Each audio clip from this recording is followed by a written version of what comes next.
part 2 of listing all of the reasons that I think people don't talk about with UGC. If you've not already seen part 1, that's live, go and watch that first. Part 1 was all of the positive reasons, and this part 2 is all of the not so positive reasons. So let's go through them. The last thing I ended on in part 1 was money and the positive side of it.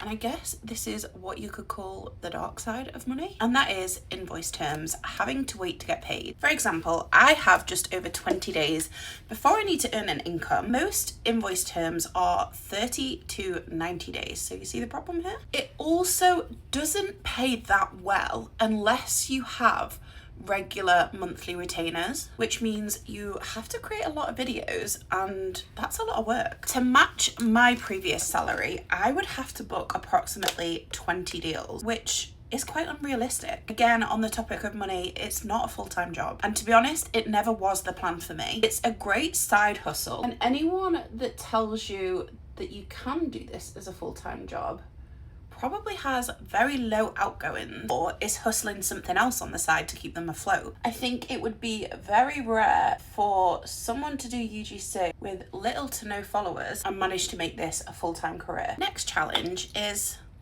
I have morals. And although in the last week I've seen a lot of proposals, spoken to a lot of brands and agencies, I don't want my face associated with anything and everything. So I'm actually declining a lot more proposals than I even considered I would get, which also aligns with usage terms. I have to think about what I want to grow for my personal brand in the future. As I say, UGC is just a side hustle to me. So if I'm getting contracted with usage terms that are 12 to 24 months, I'm not sure that I would want my face associated with those brands in a year or two. The next reason is I have a lot of issues, to put it simply. And in the last 6 months, what the hell have I done there? I have gone pretty much non-toxic or as low tox as I can. And I prefer to use clean beauty products. That also goes for food.